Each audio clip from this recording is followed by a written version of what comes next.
get started with the opening bracha, then we'll do it for Stephen. The bracha, I'm having you all in mind for the morning Torah learning. Baruch atah Adonai Eloheinu melech haolam, asher kiddushanu v'melech v'tzivanu lasuk b'divrei Torah. Varev na Adonai Eloheinu et divrei Torahcha v'finu p'imcha beit Yisrael v'niyeh anachnu v'tzetzenu v'tzetzemcha beit Yisrael kulanu yodea shemecha v'lomdei Toratecha lishma. Baruch atah Adonai l'mei Torah l'amo Yisrael. Amen. Baruch atah Adonai Eloheinu melech haolam asher b'chabanu mikol ha'amim v'natan lanu et Torato. Baruch atah Adonai noten Torah. Amen. Blessed art you, Adonai, God, King of the universe, who has sanctified us with his commandments and has commanded us to engross ourselves in the words of Torah.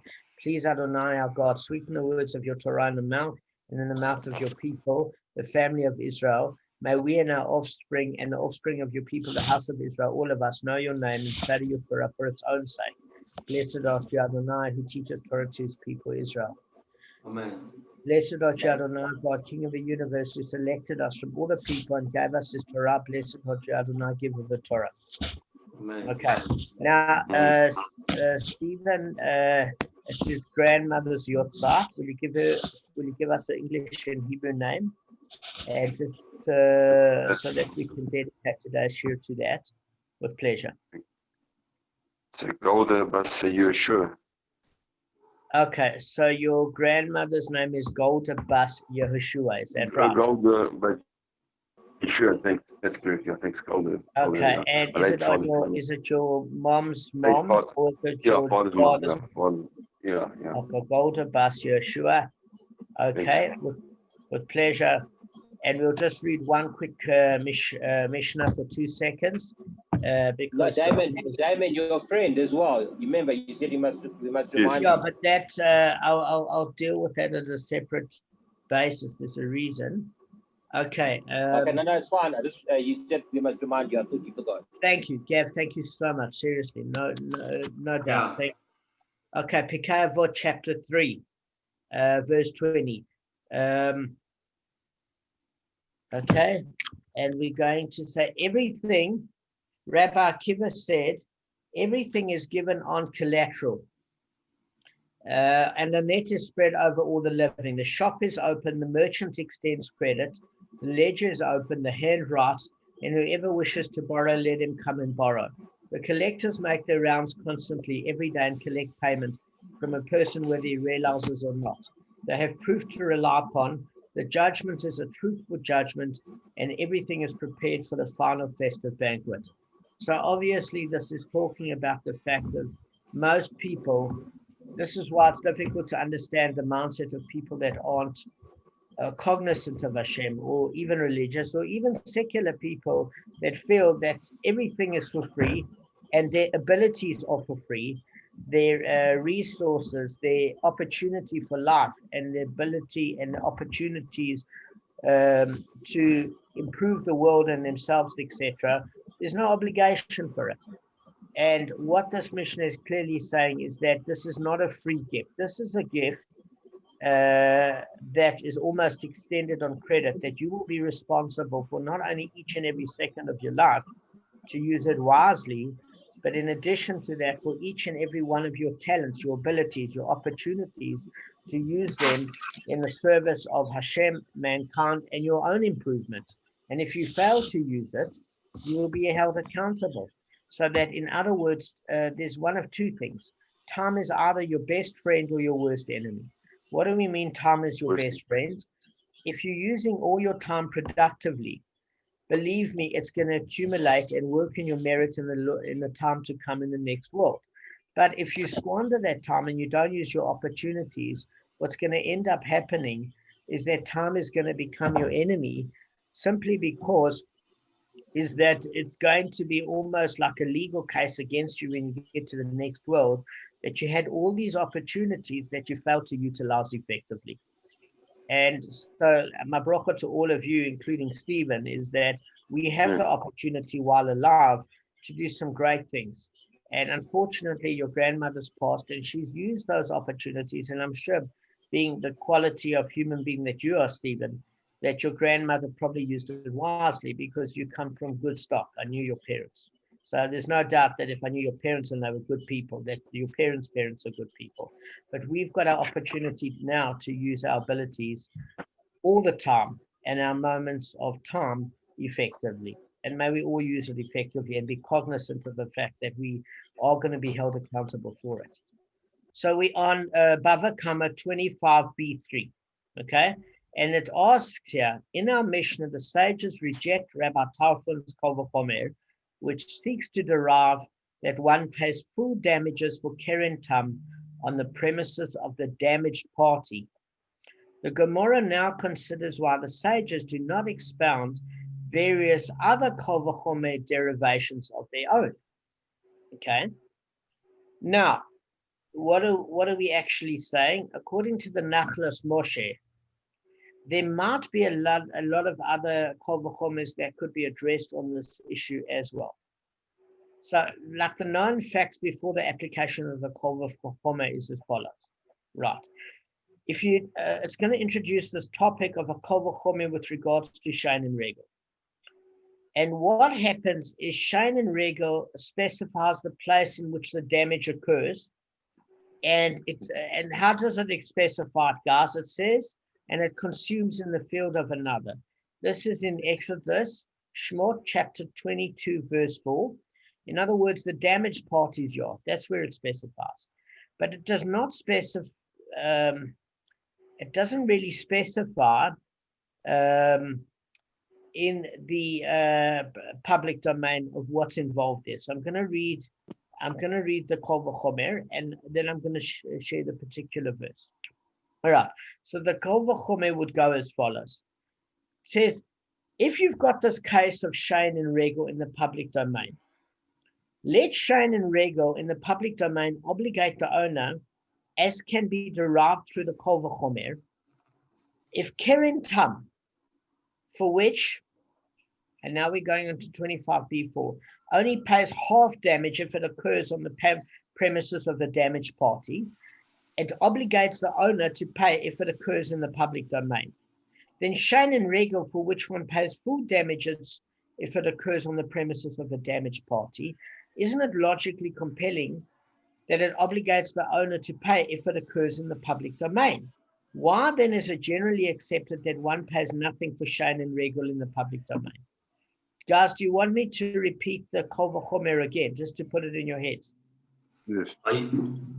So you're asking us the question to try answer that for you? I want you to think about the question first, because what the upcoming daf is going to do on daf 26, it starts on 25b3, is it's going to say, right, we're going to play some nice games now, intellectual games, and we're going to try and see if we can derive some halachas from it. And this is actually one of the fun dafs that I've enjoyed. Why? Because we've actually come up with some great logical derivations. We've learned some amazing principles, and it was a nice break from saying this one kicked that one, this one stood on that one, this one ate something. It was a nice break because we were learning fundamental principles of logic and scriptural application of law. So the Gemara on the 26th daf is going to carry on with this particular theme and propose certain conclusions and say, why can't we come from using logic in certain cases? And it's going to say that the sages have not used certain Kol V'chomers at their disposal. And we want to know why. So Kol V'chomer, Stephen, is just simply that we notice a particular set of logic in one case. And then what we do is we say, listen, there's another case that is similar. Why don't we apply the same logical principles? That's what a Kol V'chomer is. It means literally even more so. And it's a fortiori argument, which says if we see this particular sort of set of circumstances in our source case, where we have a question mark and we don't know what to do in a particular case, if it mimics or is very similar to the other case, we can draw the conclusion from it. Now, a dio means it is sufficient, and you learned this briefly. It means that we can't come to apply a more stringent application in the target area, in other words, the unknown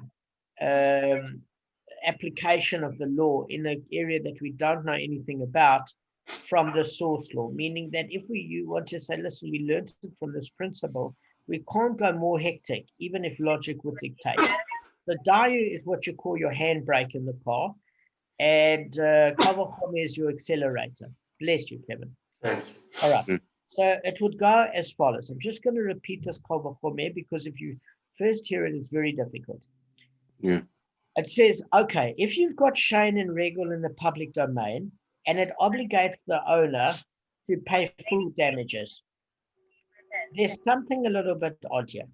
Because if we compare it to Keren Tam, where you pay only half damages if the damage occurred on the premises of the damaged party, and it only obligates the owner to pay if damages occur in the public domain. Why with Shane and Regal, when you're actually paying full damages on the premises of the damaged party, isn't it logically compelling that you're obligated to pay at least something in the public domain? Whether or not you pay full or half damages, that's going to be an issue of discussion. Can you all give me back the kal v'chomer? So I see you've got it. Kal v'chomer, what's All right, so I'll Was it tell you what, kal v'chomer? Arthur, Yeah, you want to go first? I can give it a shot. See how it goes. That's all. Listen, there's no pressure. These Okay. are just give it a shot. Okay, so from what I understand is we're going to start in the public domain. Okay, with Shane and Regal. Okay, Shane and Regal, you exempt. Yes, Okay, with Karen, half damages.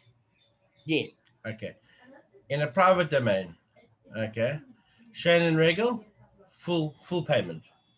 yes, Okay, and the kal v'chomer comes in now. Again, it should be, and I'm saying it should be for Karen because obviously Shannon Regal, because Karen is more stringent in the public domain than, Karen is more stringent in the public domain than Shannon Regal. It would yes. be the kal v'chomer would be in a private domain that it should be at least, the Karen should be at least full payment and equivalent to Shannon Regal. That's a kal v'chomer. But the ruling comes from the dayo comes No. from. Hang What? on. This is a big kal v'chomer. You've got your principles perfect. Okay. I'm very impressed. You've got your principles perfect. This is a different kal v'chomer though. Okay. Because what it's asking is as follows. It's saying, listen, Karen, in the private domain, you pay half payment. Yes. Okay, half payment damages. In the public domain, you pay half payment damages. Now, if we look at Shane and Regal in the private domain, in the damaged party's yard, you pay full damages. Yes. Why then, if you're only paying half damages in the damaged party's yard for Karen, and you're obligated to pay half payment damages in the public domain for Karen, why with Shane and Regal do you pay nothing in the public domain if it's more stringent in the private domain and you're paying full payment damages? At least either, let me finish, at least either pay full damages in the public domain, in other, or at least pay half payment damages, but why are you paying nothing? In the public domain? Well, I would That's the assume. question. Okay. No, but at this stage, we're not trying to answer. I want people to Okay. understand the question. And you have your principles right, mate. Okay. You actually really have the principles right. So, Gav, just give it over, and then Kevin will give it over.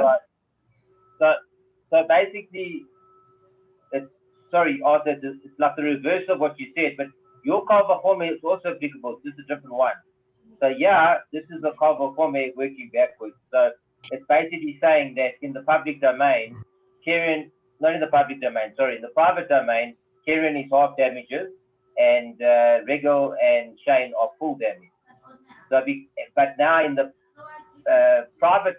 public domain, Karen is half damages, yet Shane and Regal is zero, is no damages, which makes no sense, because if in the private domain, Shane and Regal is full payment and Karen is only half, so even more so that Shane and Regal in the public domain should have some sort of penalty associated with it, and it should be at least half the same amount as Karen. That would be my. I don't think it specifically says that. I think we're still getting into that debate, but that would be my motivation. Perfect. Perfection. Kevin, give it over. And Arthur, your principles were right, eh? Your principles were And it's valid for the Kava Kamma the other way around. It's 100%. In other words, no, Art, your principles were so right that can be applied in both cases. You got your principles right. My problem was I left out the word even more so. That was my mistake. No. Art, it's cute, but I'm saying you used the first Bava Kamma, but your principles are absolutely right. Okay. Kev, what is it? It's different take. I can't give it as well as they gave it over. Just do your best. Take a stab. If Shane and Regal are full payment in a private domain, Yes. then all damages should be full payment. Maybe that's what I was saying. If they are full payment in the private domain, then Karen should also be full payment in private domain. Okay, I want to ask. Deduce it from that. I want to ask you a question, Kev. So what helps here when you're deriving a Kava Kamma is asking, what is the area of question mark? What is the Gemara trying to question before you put up the Kava Kamma? What's the area where they're not happy? The level of damages. There's a discrepancy. A difference between I want to know the specifics of what they're not happy with. Not general. Maybe the level of damage. Why is one damage more? Why is Shane and Regal more? Of what and in what domain? Of what category and of what domain? In the private, it's still damages in the public domain. So why shouldn't be? I mean, they've caused damage. So why shouldn't they pay damages? Why should they be exempt in the public domain? And Karen has to be. Okay, for what I'm asking is the two questions that you have to add in terms of detail when you're explaining it, because I believe you understand it, is first thing, what damage, what domain, what's the question? Those are always your the ones that we're dealing with here. Again, what damage are we talking about? Which domain? And what is the question mark? So let's answer it together. So what damage is in question here? The public domain? No. Domain. Hang on, no. Sorry, my apologies. I owe you an apology here. First question is not domain. First question is apologies, wrong way around. What damage are we talking about here? What's the damage in question? The Karen damage. No, Shane and Regal. Why is it different? Is that what I tell you why. This Kava Kamma is saying, listen, we don't understand. The bottom line of the question is we don't understand why you're paying nothing for Shane and Regal in the public domain. Yeah. That's the question. Why are you paying nothing for Shane and Regal in the public domain? What are we basing it on? On the following. We're basing it on the following. Try. I want you to try. Go for it. Because Shane and Regal, it's natural. The natural way of movement of animals in the public domain, they're going to damage things. It's not intentional like Karen is. That's why. Karen is more intentional but the use of the horns. It's more intentional than Shane and Regal. They're walking normally, so then it's collateral damage. It's not their fault. And if they want to eat something, people shouldn't leave stuff in the public domain if they're concerned that they're going to lose money on it.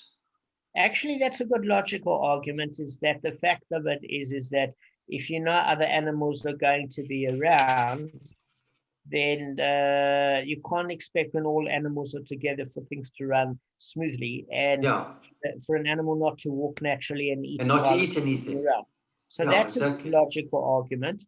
And the fact of it is that, and Karen's has two unique features, is that an animal's intent is to damage. Yeah. And it's not usual, which is why you pay half payment damages. Those are good logical points. What we're saying is, based on your logical points, is what we're basing the Kava Kamma on, because this is how it works. Shane and Regal in the private domain, full payment damages. Now we examine Karen. In the private domain, you pay half payment damages. In the public domain, you pay half payment damages. So the question arises and says, why for Shane and Regal do you not pay at least something in the public domain? Because it's no worse off than Karen. Why? Because exactly as you said, is that Karen has two features. Its intent is to damage is one, but the other one is it's unusual to damage. It's unusual. And therefore, that's why you pay tam. So in a case of Shane and Regel, where the animal naturally walks all the time and damages as it's walking, and will eat as it's walking, even more so that if you're paying half payment damages in the public domain for Keren, which is an unusual incident, and that's why you get a leniency of the tame animal, the half payment damages from the Gufar. Why is it that you don't pay at least half payment damages or maybe full for Shane and Regel, which does damage every time it moves in the public domain? So that's exactly the question based on Kevin's logic and based on references from Keren. Yeah, So the foot now in that the we all understand the question, sorry, Steve, what did you ask? Kerry Shane, I remember. Rusty, it's a foot in the tooth or something, if I remember. But Rusty, so Kerry. Shane is the tooth. Keren is when an animal gores another Okay. animal. Okay, so now that we have the question, we're going to try and answer it. Guys, you did very well at understanding the question. I'm happy. I'm really happy you guys understand. Okay, you ordered good. Trust me. I mean, I've got a whole history of you guys doing this, and you are doing much better than you used to. So, any suggestions from you guys? What, to the payment? Now, as to the reason. Why zero? Why you don't pay? Okay, so the law is that you pay nothing for Shane and Regel in the public domain is clearly stated in the Mishnah. It's But true yes, that you it want doesn't. What did you say, Gavin? You want to know why Shane and Regel have no payment in the public domain? Yes, I want a suggestion from you. So Kevin answered it.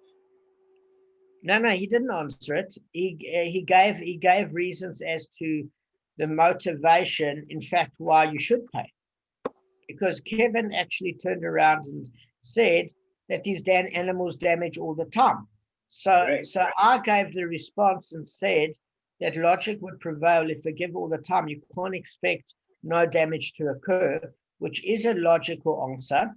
It is a logical answer, but then by the same token, you couldn't hold Keren accountable because it's pretty likely, I'll answer you now, Kev, that your animal would do damage by goring. Just like you're obligated to protect your animal from damaging another animal, so too, when you're walking your animal, you should make sure it doesn't step on any of your child or utensil generally, and it doesn't eat its way around. You've got to look after your animal. That's the bottom line.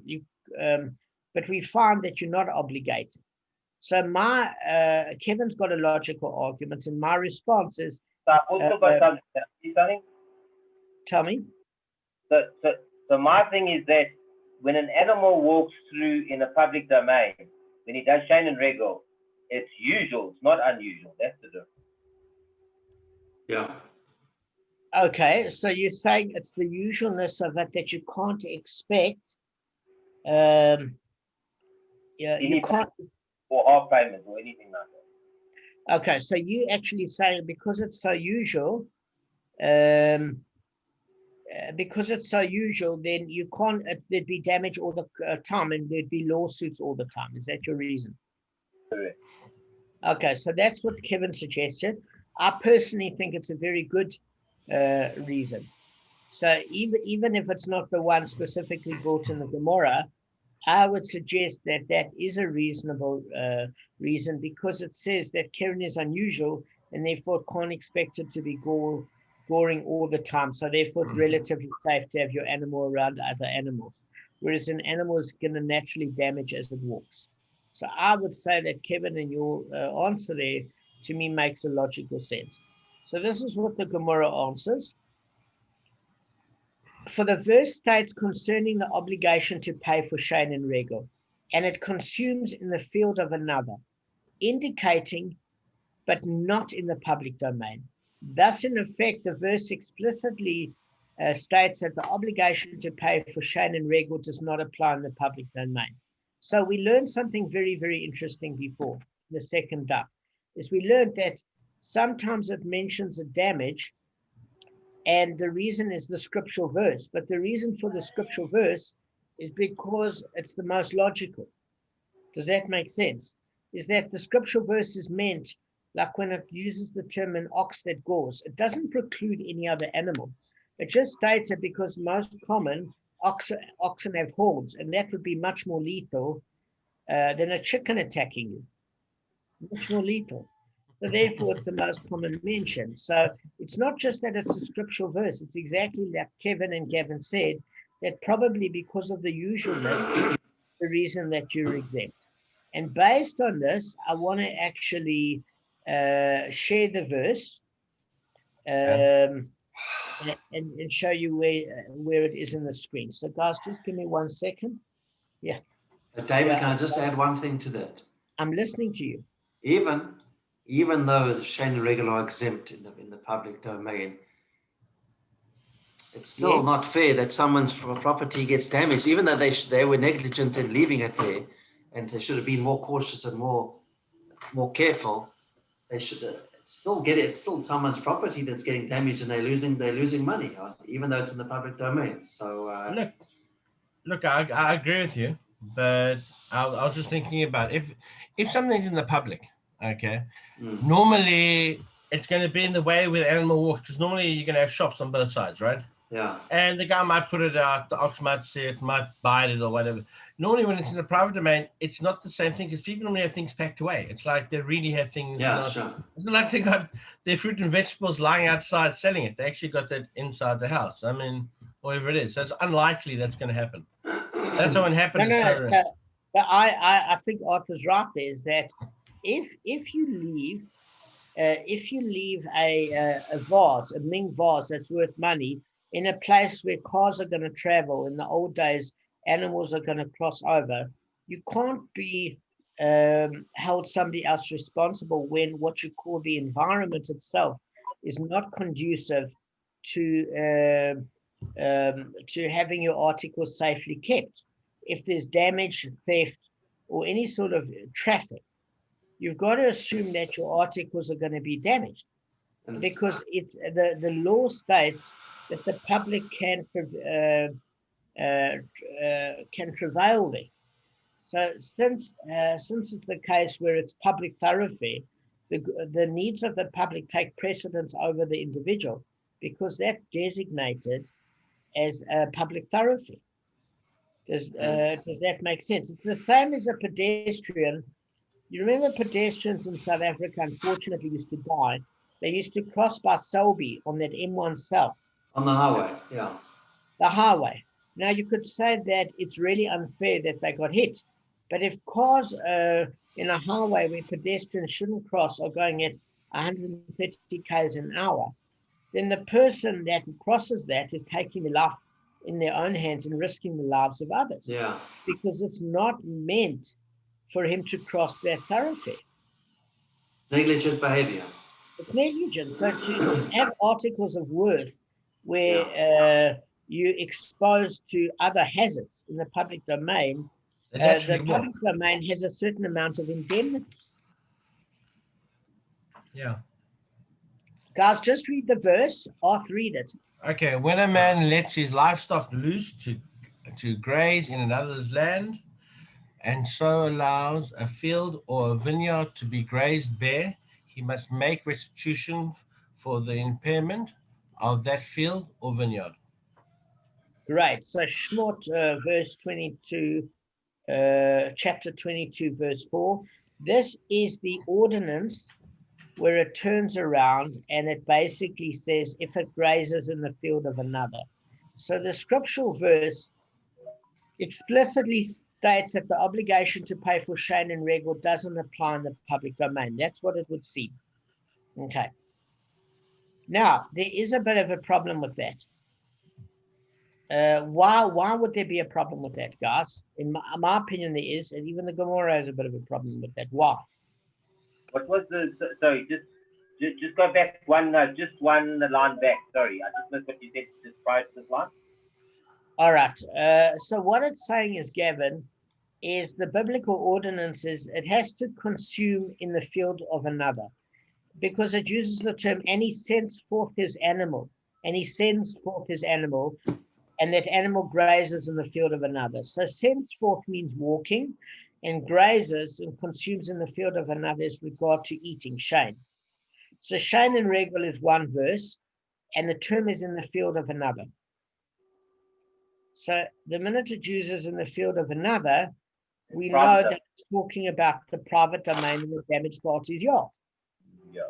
Because what is your animal doing in my yard? Walking or eating? And that way it's going to tread on vegetables, and it's going to trod with its body weight and damage things, or it's going to eat and consume. So therefore that's in the damaged party's yard. And that's what the biblical verse states, which seems to exclude the public domain. So what's the question here? There should be a question. Where's Kevin? They're disappearing. Kev, are you with us? Yeah, sorry, I had to go somewhere for 1 second. Okay. So Can you just go back one step? Sorry, I had to. I didn't want to interrupt you while you were talking. all right.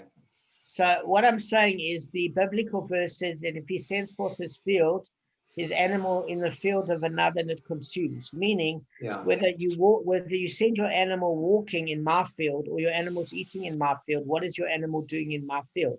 You have to pay full damages, you have no permission. And therefore it doesn't talk about the public domain. That's the initial answer of the Gemara.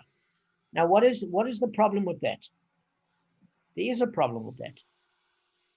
What, the fact that it doesn't talk about the public domain? Yeah, well, there is a problem. What is the problem you could pick up?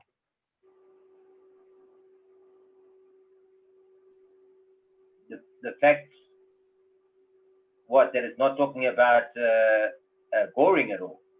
No. All right. So let me just Public domain. It's not. So what it's saying is, if your animal comes into my field and it damages by either eating something or trodding on my fruit and vegetables, I can sue you for full damages because you're entitled to pay back in full what you damaged. Okay. You damaged 100 zuz worth of stuff. You're paying me what you damaged. That's what it's saying. The problem is it's only mentioning damage in the damaged party's yard, in my yard. Now, this is what the Gemara asks. It doesn't mention the public domain. So this is the argument back. Are we at all suggesting that one should pay for the damage wrought by Shane and Regel in the public domain in its entirety? We are suggesting only that one pay half. And that's not contradicted in any way by the verse that you cite. Okay, so basically, what it's saying is as follows, is that there's two ways to derive this kol v'chomer. Listen very carefully. The first way is that you say Shane and Regel in the private domain, in the damaged party's yard, is full payment. And you say, look, let's look at Keren as an example. Half payment in the private domain of the damaged party's yard and half payment in the public domain. So if you can see, it's far less stringent in the private domain and it's still half payment in the public domain. Surely the Shane and Regel should be full payment in the public domain. So we're saying, okay, so if the verse doesn't mention about Shane and Regel in the public domain, then we can't take the source from the private domain of Shane and Regel and use that as the source and apply it to the full payment damages in the public domain for Shane and Regel. Why? And you don't have to apply a dayu there, it is sufficient. Why? Because if you get Shane and Regel and the source is in the private domain, it's full payment damages. If you apply that, Kevin, to the public domain, then what we're saying is you don't need to apply the dayu because the source law for Shane and Regel in the private domain is full damages. The only reason you apply a dayu is to limit it, to say that your source is saying half payment damages, therefore your target area, the public domain, is half payment. But if we're using the source, there's Shane and Regel full payment in the private domain, then your target area, the question mark, what do we pay for Shane and Regel in the public domain, can be full damages. You don't need to apply a dayu. But they're basically saying that there's a problem here because the actual scriptural verse, which is the overlying halacha, is only talking about the private domain. It says because it uses the term specifically in the field of another. So we're saying, fine, then you can't make your source law Shane and Regel. Listen carefully. in the private domain. So we say then let's learn it from Keren. What do we learn from Keren? Rashi brings us is we learn Keren private domain, half payment damages. Keren public domain, half payment. So let the comparison say that why don't we learn from Keren that if you pay half in the public private domain and you're paying half in the public, you should at least pay something in the public, even for Shane and Regal, because the verse doesn't exclude paying anything in the public domain for Shane and Regal. All it uses the term is you can't pay full payment, because it says you have to pay full payment in the yard of the damaged party. So we're saying it doesn't exclude paying half payment damages. And if we use the source of Keren, if we learn that Keren is less stringent in the private domain and you're paying half, and therefore in the public domain you're also paying half, then if we apply the less stringent, the lenient principle of Shane and Regal from Keren in the private domain, then we can say that Shane and Regal in the public domain should be half payment damages. Gavin, is the Russians proposing something different? That you use your source now for Keren. So it's saying, listen, Keren is lenient. You're only paying half payment damages in the private domain of the damaged party's yard anyway.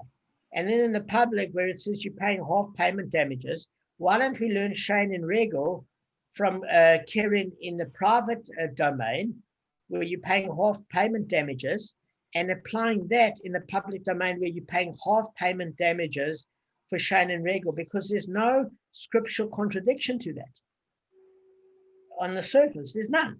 It just says you have to pay full payment damages in the damaged parties you are for Shane and Regal, but it doesn't specify that you mustn't pay anything. It just specifies, the reason it specifies is it comes to exclude. What do we mean it comes to exclude? If I say, guys, I want these and not that. If I say I want this cell phone, what does it mean? If I've got 5 cell phones and I say I want this, it means I want this at the exclusion of everything else. So if I say, Gav, that I want full payment damages in the damaged party's yard, it's basically saying if you're specifying area and you're specifying the amount, we simply, and we're not being general. We can't be general and say then there's full payment damages in the public domain. Why? Because then why mention the private domain in relating to full damages? It's unnecessary. It goes back to Arthur's principle of learning about klalim and pratim. How do you learn specifics and then apply it in a general way? All we'd say is you pay damages in the private domain and you pay damages in the public. The very fact that I say you ought to pay full damages in the private domain either is specific for the private domain or specific for full payment damages. Otherwise, it would have no necessary need to limit the word for that. So what we're saying is if we take it from Keren in the private domain that you're paying half payment, then there's no reason that for Shane and Regal, which is more stringent in the private, you can't take from Keren and apply half payment damages for Shane and Regal in the public domain. And there's no diu that needs applying because you're taking the source at being half payment and you're applying that from Keren to Shane and Regal in the public domain. Can I just mention something? Sorry, it's not a question, it's a comment. By the way, Gav, one thing, if we get cut off after a minute, I need 4 or 5 minutes from you, and then we're done. Because we're in the middle of a concert, then we're done. Yeah? I just want to make a comment. If I had a lot of oxen and I had to travel through these roads, and I knew I had to pay something for these tolls, I would not travel through those roads because it's too risky. This type of thing happens all the time with Shane and Regal in the public domain, in my opinion. So I'd be reluctant to travel through those roads. But you do it anyway in the car. It's called insurance. Yeah. But there was no insurance in that day. You have to cover all of it. No, I understand. But that's how insurance actually developed, is that you can't throw your hands up and say, well, it's too risky for me. The other person, you see, because then no one travels. No one travels. No, but that doesn't work in a society either. All right, so guys, Gavin brought up a good point. I thought it was great, actually. He's saying, listen, if there's drama and risk, well, I'm not even going to take the main roads. I'm going to take the back road. So there are a few answers to it. And I think Gavin's bringing up a good point, mate. Gavin, it is a good point. The reality is as follows, is that science, I read a book. Let me just see if I can get the book for you. Just give me 1 second. There's nothing I can do about it. No, we see it. We see it the That right way made out. the modern economy. So one of the things that made a modern economy is insurance. For exactly this reason, it mentions this in one of the chapters, is that everybody needs to go from A to B. Now, you'd have what you call national roads, arterial roads, and auxiliary roads, okay? And what happens is that as a town is built into a city, etc., you can't avoid certain roads. You still need to go to Durban via national highway or some main roads. And the minute there's a certain amount of traffic on those roads, there's a susceptibility to a high probability of accidents or damage. Now, people can't avoid it because you have to travel from A to B. So at the same token, you don't want to be responsible for payment, but if you are damaged, you don't want the person to get out of their obligation because they damaged your vehicle. So there were companies then that developed insurances for exactly this reason as society progresses, is that you can't stop yourself from getting from point A to B. It's a necessary part of business. But you can't also be bankrupted by having to personally pay every time your animal goes rogue or your car goes rogue. But by the same token, if your car is hit or your animal gets hit, you can't have that other person throw their hands up and say, well, it's not my problem. These things happen on a public road. So economies become very sophisticated, and third parties work out the actuarial probability of an accident happening and charge a premium and mitigate risk based on probability. Does that make sense? Yeah. So Gavin, you're absolutely right, but society does become sophisticated. And what the Gemara is trying to do always is balance the rights of those that are damaged with the affordability of those that do the damage. And the balance is somewhere in the middle. Does that make sense, Gav? Yeah. Fine. Be that as it may, I tell you what the issue is here. For some reason, okay. So that's the issue. So let's just go on quickly. So do you understand why there's no dayu applied? The dayu wouldn't apply in either case, because your dayu comes to limit the application according to the limitation of the source law. In the previous Kal V'chomer, we went from lenient to more stringent in the case of Rabbi Tarfon, okay, in the first Kal V'chomer, and that's why a dayu is applied, because you can't go from your source law, even in the case of Miriam and the divine rebuke with regards to rebuke from a human father. So the divine rebuke is obviously more, what do you call it, hectic or more stringent than a human rebuke. And then you come to dull down the punishment for divine rebuke based on what you know from human rebuke. So the previous Kal V'chomer, Kevin, the previous Kal V'chomer, we learned a case of applying more stringency to a lenient case based on the source case being more stringent. And therefore the dayu came to make that case less hectic.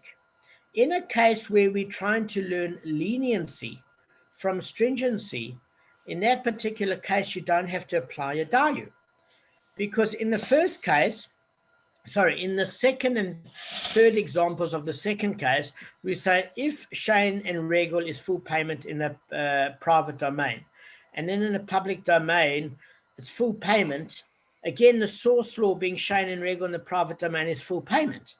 So therefore, when you apply that to the target area, the public domain, you don't need a dayu to constrain it because you've got a valid source for full payment. The only stumbling block was the fact that because it's so specific in terms of where the domain is mentioned as well as the amount, it can't be applying to everything. Otherwise, why be specific? What's the point of being specific? So then it's asking another question. It's saying maybe you can take it from Keren.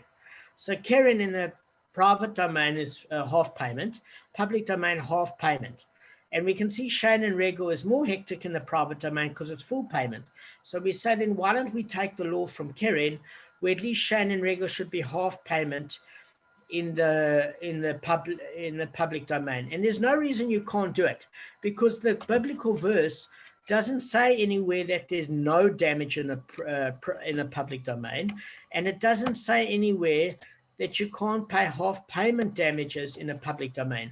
It's only specific that exact circumstance. Does that make sense?